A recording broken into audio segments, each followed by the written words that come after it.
स्वागत है आपका इंडिया न्यूज उत्तर प्रदेश उत्तराखंड में। मैं हूं आपके साथ संगीता द्वंशी। बुलेटिन की शुरुआत करते हैं इस बड़ी खबर के साथ, जहां पर मुख्यमंत्री पुष्कर सिंह धामी का दिल्ली दौरा है। सीएम राष्ट्रपति और पीएम मोदी से मुलाकात करेंगे इस दौरे के दौरान, तो वहीं कई केंद्रीय मंत्रियों से भी मुलाकात करेंगे। 3 बजे गृह मंत्री अमित शाह से मिलेंगे सीएम। तो इसके साथ ही आपको ये बता दें, 5 बजे रक्षा मंत्री राजनाथ सिंह से मुलाकात करने जा रहे हैं। वो बड़ी और अहम जानकारी आप तक पहुंचा रहे हैं पुष्कर सिंह धामी की दिल्ली दौरे को लेकर के। ऐसे में 5 बजे का समय रखा गया है जब वो रक्षा मंत्री से मुलाकात करेंगे। तो इसके साथ ही आपको ये भी बता दें कि इस दिल्ली दौरे के दौरान कई और मंत्रियों के साथ भी मुलाकात उनकी संभव है। सीएम राष्ट्रपति और पीएम मोदी से भी मुलाकात करेंगे, तो वहीं इसके साथ ही केंद्रीय मंत्रियों से भी मुलाकात करेंगे इस दौरे के दौरान। 3 बजे का समय रखा गया है जब गृह मंत्री अमित शाह से मिलेंगे सीएम, तो वहीं 5 बजे रक्षा मंत्री से मुलाकात करेंगे। बड़ी और अहम जानकारी।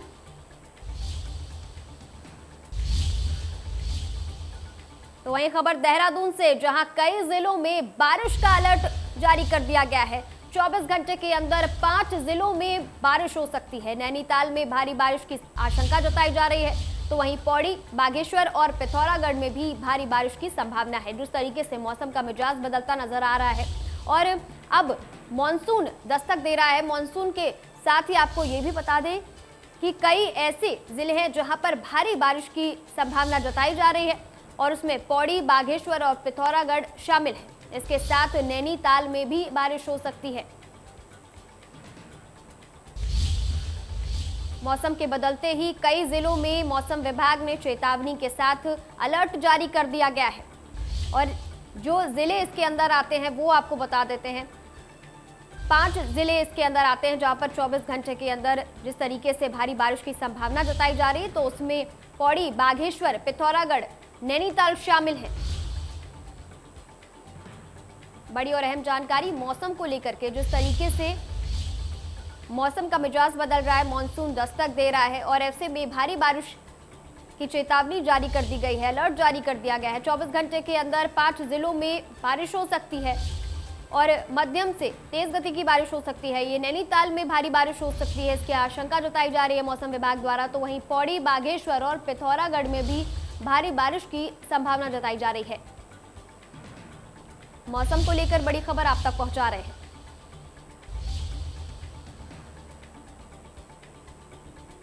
मौसम को लेकर बड़ी और अहम जानकारी लगातार बनी हुई है आपकी टीवी स्क्रीन पर। जिस तरीके से 24 घंटे की अगर बात की जाए तो 24 घंटे में 5 जिलों में भारी बारिश की संभावना जताई गई है मौसम विभाग द्वारा। तो ऐसे में नैनीताल, पौड़ी, बागेश्वर, पिथौरागढ़ में बारिश की संभावना। तो वहीं इसके साथ ही मौसम का मिजाज बदल रहा है, मॉनसून ने दस्तक दे दी है। पर्यटकों का आफ्टर लॉकडाउन जो इफेक्ट है, पर्यटकों का आना जाना इन सभी 5 जिलों में बढ़ गया है और इसके देखते हुए भी यह खबर अहम मानी जा सकती है कि मौसम विभाग की तरफ से जो अलर्ट जारी किया गया है भारी बारिश को लेकर के, तो वहीं पौड़ी, बागेश्वर, पिथौरागढ़, नैनीताल शामिल है इसमें। तो वहीं पुष्कर सिंह धामी का दिल्ली दौरा है। ऐसे में सीएम राष्ट्रपति और पीएम मोदी से मुलाकात करेंगे। कई केंद्रीय मंत्रियों से भी मुलाकात कर सकते हैं इस दौरान। 3 बजे गृह मंत्री अमित शाह से मिलेंगे सीएम, तो वहीं 5 बजे का समय तय किया गया है जब रक्षा मंत्री से वो मुलाकात करेंगे। बड़ी खबर पुष्कर सिंह धामी के दिल्ली दौरे को लेकर के है। जिस तरीके से उन्होंने हाल ही में सीएम की कमान संभाली और इसके बाद वो दिल्ली दौरे पर है और इस दिल्ली दौरे के दौरान कई केंद्रीय मंत्रियों से मुलाकात करेंगे। तो वहीं उसके साथ ही 3 बजे का समय रखा गया है जब वो गृह मंत्री अमित शाह से मिलेंगे। तो वहीं 5 बजे का समय रखा गया है जब वो रक्षा मंत्री से मुलाकात करेंगे। तो वहीं इस दिल्ली दौरे के दौरान कई केंद्रीय मंत्रियों से भी मिलेंगे सीएम पुष्कर सिंह धामी।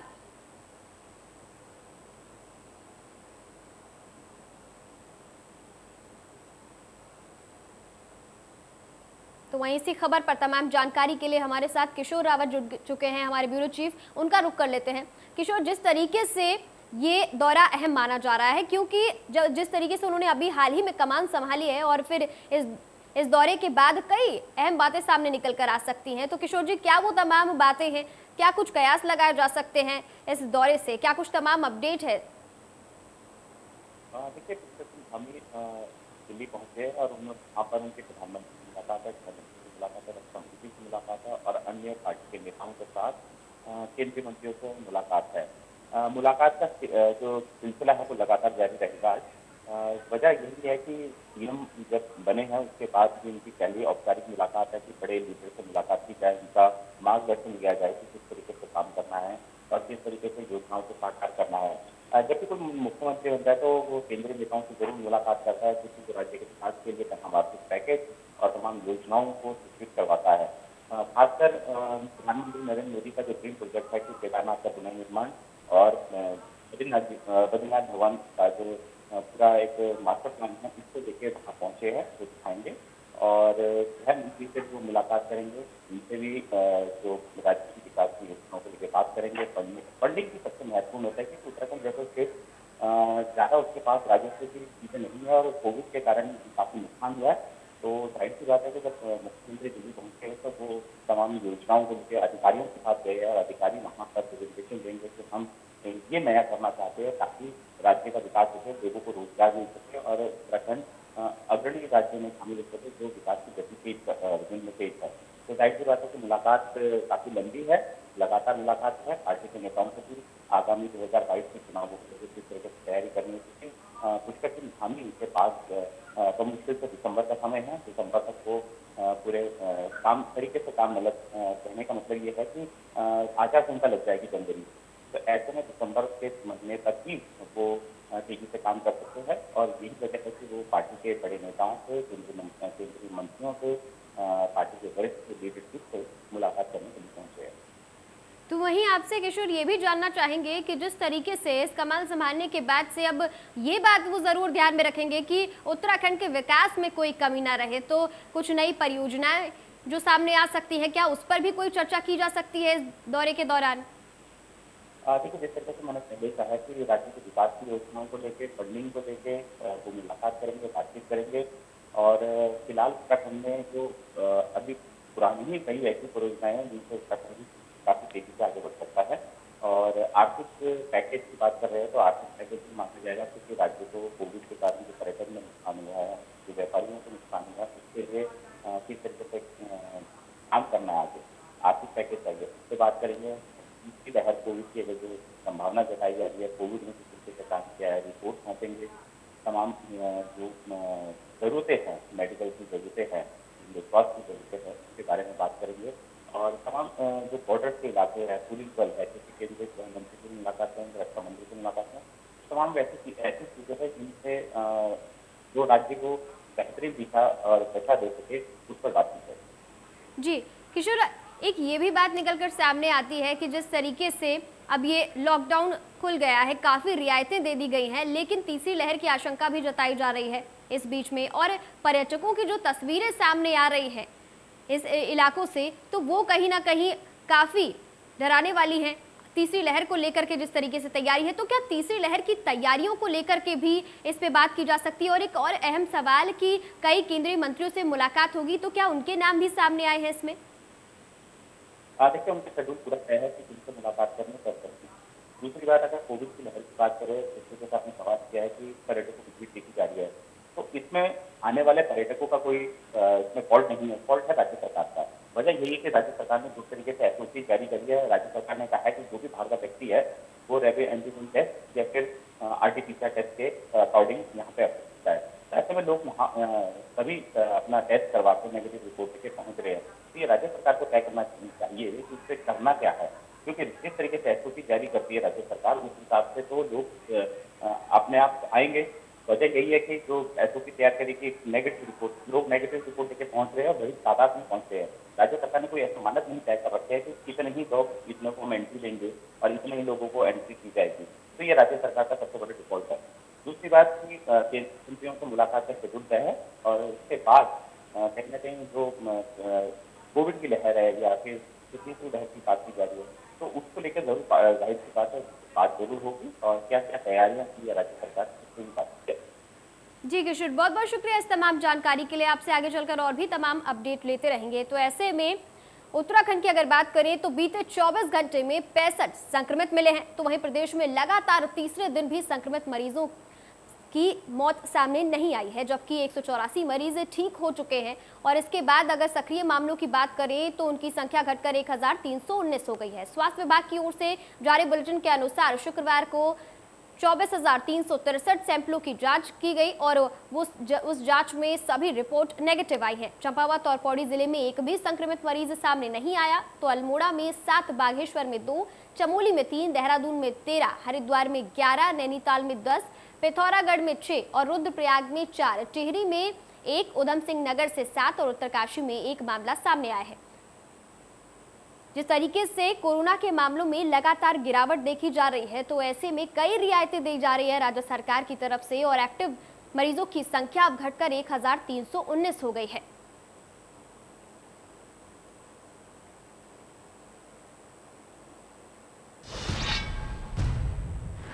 तो वहीं प्रदेश में ब्लैक फंगस के 4 नए मरीज सामने आए हैं, जबकि 1 मरीज की मौत हो गई है। प्रदेश में कुल मरीजों की संख्या 518 और 104 मरीजों की मौत हो चुकी है। स्वास्थ्य विभाग के हेल्थ बुलेटिन के अनुसार अगर बात करें तो देहरादून जिले में 4 मरीजों में ब्लैक फंगस की पुष्टि हुई है। मरीजों को इलाज के लिए एम्स ऋषिकेश में भर्ती कराया गया है, जो दूसरे राज्यों से आए हैं। कोरोना के बाद ब्लैक फंगस और फिर डेल्टा वेरिएंट एक बड़ी आपदा के रूप में देश के सामने आ रहा है और ऐसे में तीसरी लहर भी चुनौती के रूप में प्रदेश के सामने है। तो ब्लैक फंगस में अब तक 518 मरीजों की पुष्टि हुई है, जिसमें से 104 मरीजों की मौत हो चुकी है। लगातार ब्लैक फंगस के मरीजों की संख्या में इजाफा देखते हुए राज्य सरकार और स्वास्थ्य महकमा लगातार कोशिश कर रहा है कि स्वास्थ्य सुविधाएं मुहैया कराई जाएं सही समय पर। तो इसके साथ ही इन सभी मरीजों को एम्स ऋषिकेश में भर्ती कराया गया है।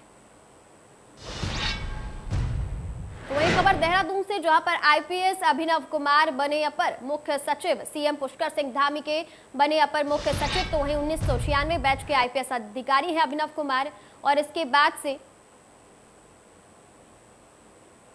जिस तरीके से पुष्कर सिंह धामी ने सीएम की कमान संभाली है, उसके बाद अपर प्रमुख सचिव बनाए गए हैं अभिनव कुमार। तो अब रुक कर लेते हैं मसूरी का, जहां पर भारी भीड़ पर प्रशासन ने लगाम लगा दी है। कैंपटी वाटरफॉल पर पर्यटक स्थल में पर्यटकों की भारी भीड़ देखने को मिली और इस भीड़ की वीडियो और तस्वीरें सोशल मीडिया पर जमकर वायरल हो रही थी। टिहरी डीएम ने चेक पोस्ट लगाने के निर्देश दे दिए हैं। तो वहीं सीमित संख्या में पर्यटकों के प्रवेश के आदेश भी जारी कर दिए गए हैं। 50-50 पर्यटकों को प्रवेश की अनुमति दी जाएगी।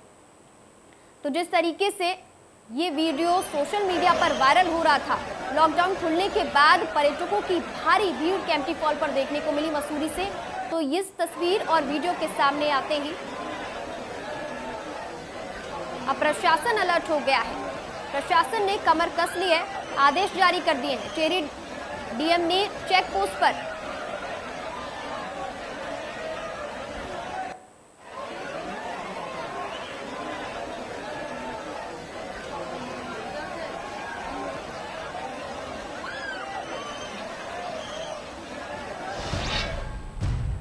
तो वहीं देहरादून से एक और खबर, जहां पर लोक निर्माण विभाग ने मंत्री सतपाल की बैठक हुई। ऐसे में पीडब्ल्यूडी कार्यालय में इस बैठक को आयोजित किया गया, जहां पर यह समीक्षा बैठक हुई। मंत्री सतपाल महाराज ने अधिकारियों को तलब किया है, 4 धाम यात्रा सहित सड़क निर्माण का ब्यौरा मांगा है। तय समय पे सड़कों के निर्माण कराने के भी निर्देश दिए हैं। पीडब्ल्यू कार्यालय में ये बैठक आयोजित की गई, जहां पे समीक्षा बैठक हुई। तो वहीं मंत्री सतपाल महाराज ने अधिकारियों को तलब किया है। इसके साथ ही उन्होंने 4 धाम यात्रा और सड़क निर्माण का पूरा ब्यौरा मांगा है। इसके साथ ही उन्होंने ये भी कहा है कि जल्द से जल्द सभी काम समय रहते पूरे हो जाने चाहिए।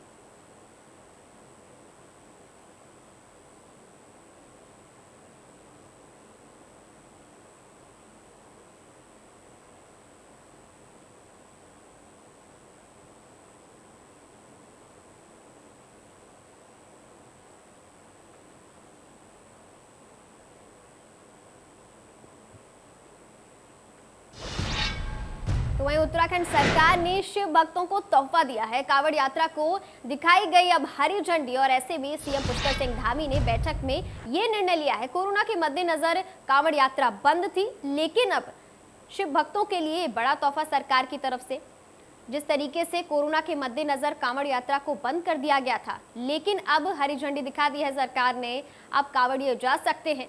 सीएम पुष्कर सिंह धामी ने इस बैठक में ये बड़ा फैसला लिया है।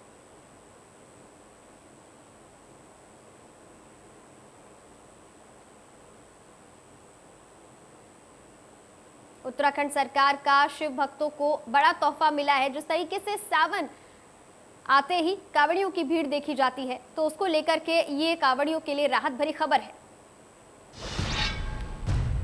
तो अब रुक कर लेते हैं हरिद्वार का, जहां पर दिन दहाड़े ज्वेलर्स की दुकान से लूट का मामला सामने आया है। व्यापारियों ने घटना का खुलासा करने की मांग उठाई है, तो वहीं व्यापारियों ने डीआईजी नीरू गर्ग को ज्ञापन भी सौंप दिया है। इस पूरे मामले के चलते पुलिस से व्यापारियों को सुरक्षा देने की भी मांग उठाई गई है इस पूरे मामले में।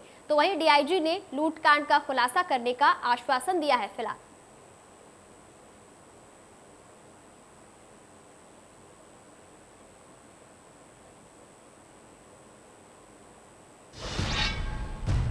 तो वहीं पौड़ी गढ़वाल के श्रीनगर विधानसभा के थैलीसैट ब्लॉक को बिजली, पानी, सड़क जैसी मूलभूत आवश्यकताओं के अभाव में है। विधानसभा श्रीनगर के सिउनसाल गांव में सड़क न होने के कारण ग्रामीण मूलभूत सुविधाओं से वंचित हैं। ग्रामीणों का कहना है कि उनके द्वारा कई बार स्थानीय विधायक और कैबिनेट मंत्री धन सिंह रावत से सड़क के संबंध में वार्ता की गई, लेकिन केवल आश्वासन के सिवाय उन्हें कुछ नहीं मिला। तो वहीं सिउसाल चौथान पट्टी थैलीसैट का वही गांव है जहां विधायक और मंत्री धन सिंह रावत ने 31 मार्च 2021 को 2 महीने में सड़क मार्ग शुरू करने का वादा किया था। लगातार ग्रामीणों द्वारा स्थानीय विधायक व कैबिनेट मंत्री धन सिंह रावत को ज्ञापन दिए गए हैं, लेकिन आश्वासन के सिवाय अभी तक उन्हें कुछ भी हासिल नहीं हुआ है। गांववासी इससे परेशान है, लंबे समय से इस समस्या से वो जूझ रहे हैं। जिस तरीके से दूर दराज में ये गांव बसा है और ऐसे में सड़क निर्माण जो कस्बे से जोड़ती है वो बेहद जरूरी हो गई है। जो मूलभूत सुविधाएं हैं ये गांव उससे भी वंचित है। पैदल यात्रा करनी पड़ती है सड़क ना होने के चलते, फिर चाहे वो बच्चों को स्कूल जाना हो या फिर स्वास्थ्य विभाग की कोई इमरजेंसी केस। तो वहीं मसूरी में महिला कांग्रेस का अध्यक्ष जसबीर कौर द्वारा पत्रकारों से वार्ता करते हुए प्रदेश की सरकार पर जन कल्याणकारी योजनाओं का लाभ न देने का आरोप लगाया गया है। उन्होंने कहा है कि सरकार द्वारा जितनी भी जन कल्याणकारी योजनाएं जैसे कि वात्सल्य योजना, गौरा देवी कन्या धन योजना और विधवा स्त्री की पुत्री की विवाह की योजना, परित्यक्ता और अविवाहित स्त्री की पेंशन आदि योजनाओं में लाभ लेने के लिए जटिलताएं की गई हैं, जिस कारण आम आदमी योजनाओं का लाभ नहीं ले पा रहा है। उन्होंने ये भी कहा कि सरकार द्वारा इन योजनाओं का लाभ लेने के लिए 1000 प्रतिमाह का आय प्रमाण पत्र मांगा गया है, जो संभव ही नहीं है। उन्होंने कहा है कि पटवारी 1000 का आय प्रमाण पत्र बनाता ही नहीं है, क्योंकि उनका कहना है कि अगर लोग रोज मजदूरी भी करते हैं तो 400 रुपए प्रतिदिन मिलता है। ऐसे में 1000 रुपए का प्रतिदिन माह का आय प्रमाण पत्र बनाना संभव ही नहीं है।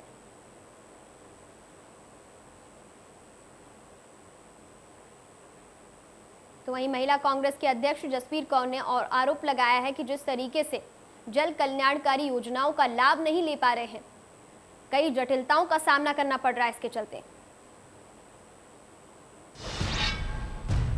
तो अब खबर उत्तरकाशी से, जहां पर धोखाधड़ी करने वाले 2 अभियुक्त गिरफ्तार कर लिए गए हैं। विदेश से पार्सल के नाम पर 2.5 लाख की धोखाधड़ी की गई थी। तो वहीं दिल्ली के वसंत नगर से दोनों अभियुक्तों को गिरफ्तार कर लिया गया है। पकड़े गए अभियुक्तों के पास से फर्जी दस्तावेज भी बरामद हुए हैं।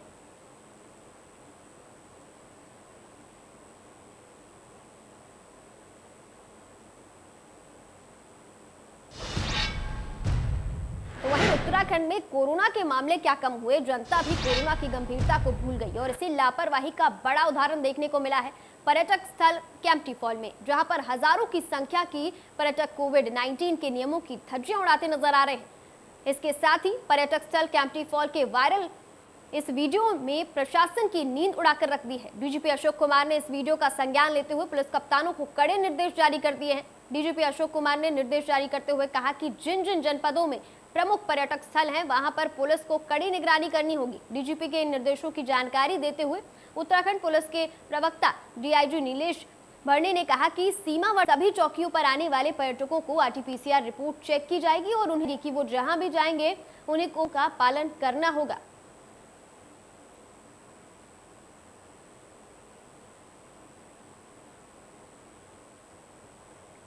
के वित्त सचिव अमित नेगी ने चल रही अफवाहों पर विराम लगाते हुए कहा है कि अभी सरकार की कोई ऐसी योजना नहीं है जिसमें पेट्रो पदार्थों पर लगने वाले, कहा कि उत्तराखंड में भी उत्तर प्रदेश की तर्ज पर ही लगभग बराबर टैक्स पेट्रो पदार्थों पर लगाया गया है और इससे पेट्रो पदार्थों के दाम ज्यादा नहीं बढ़े हैं।